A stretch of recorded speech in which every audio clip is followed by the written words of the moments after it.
نحمده ونصلي على رسوله الكريم اما بعد فاعوذ بالله السميع العليم من الشیطان الرجیم۔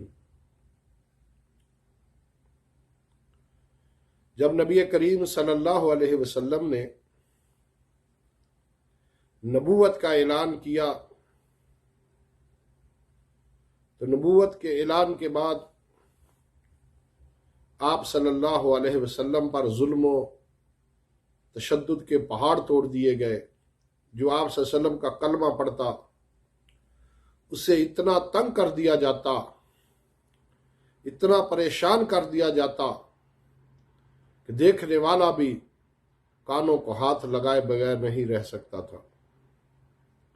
آپ صلی اللہ علیہ وسلم نے حتیٰ کہ ایک دن طائف کی طرف گئے، طائف کے بازاروں میں نکلے تو طائف والوں نے آمنہ کے لال صلی اللہ علیہ وسلم کے ساتھ یہ سلوک کیا کہ بچوں کو آپ صلی اللہ علیہ وسلم کے پیچھے لگایا جو آپ صلی اللہ علیہ وسلم کو پتھر مار رہے تھے۔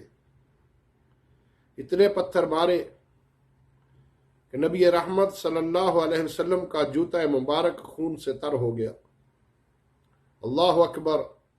آپ صلی اللہ علیہ وسلم جب گھر تشریف لائے،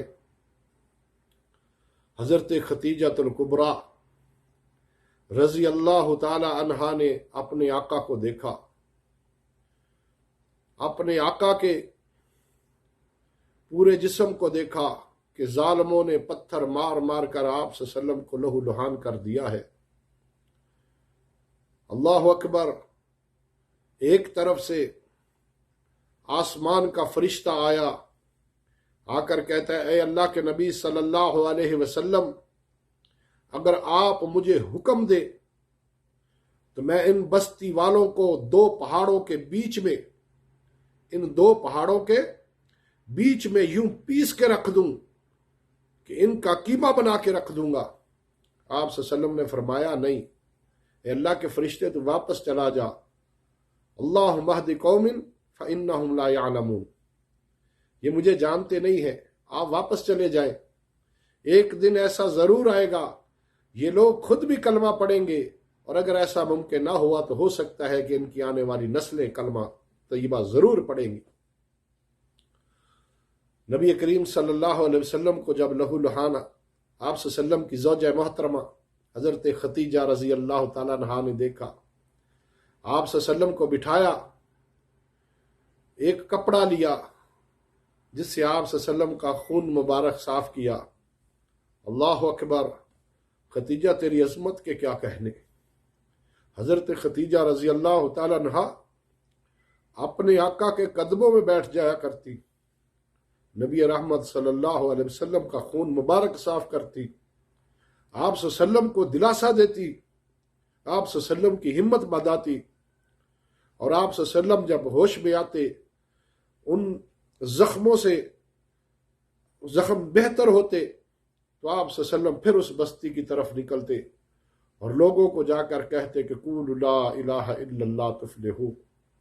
خدا کی قسم، حضرت خدیجہ کے کیا کہنے۔ ایک بار نبی کریم صلی اللہ علیہ وسلم نے جب بھی گھر میں آپ صلی اللہ علیہ وسلم کے گھر میں خاص کر جب کوئی خوشی کا موقع آتا اور خاص کر قربانی کا دن آتا تو آپ صلی اللہ علیہ وسلم سب سے پہلے جس کے گھر میں گوشت بھیجتے، آپ صلی اللہ علیہ وسلم حکم دیتے کہ سب سے پہلے میری خدیجہ کی سہیلیوں کے گھر میں گوشت دے کے آنا ہے۔ اللہ کے نبی صلی اللہ علیہ وسلم سے ایک دن امی عائشہ صدیقہ رضی اللہ تعالیٰ عنہا نے سوال کیا کہ اللہ کے نبی، مجھے کبھی بھی آپ کی زندہ بیویوں پر بھی اتنا رشک نہیں آیا کہ جتنا مجھے خدیجہ کی وفات کے بعد بھی اس پر رشک آیا ہے، وجہ کیا ہے؟ تو آپ صلی اللہ علیہ وسلم نے فرمایا عائشہ، تو نہیں جانتی کہ جب ساری کائنات والے مجھے جھوٹا کہہ رہے تھے، طرح طرح کے القاب سے نوازتے تھے، اکیلی خدیجہ ہوا کرتی تھی جو نبی رحمت صلی اللہ علیہ وسلم کی نبوت کی تصدیق کیا کرتی تھی۔ ایسی وفادار بیوی کہ جس نے نبوت کے ابتدائی دنوں سے ہی میرا ساتھ دیا، اسلام پھیلانے میں حضرت خدیجہ رضی اللہ تعالی عنہا کا بہت بڑا کردار ہے۔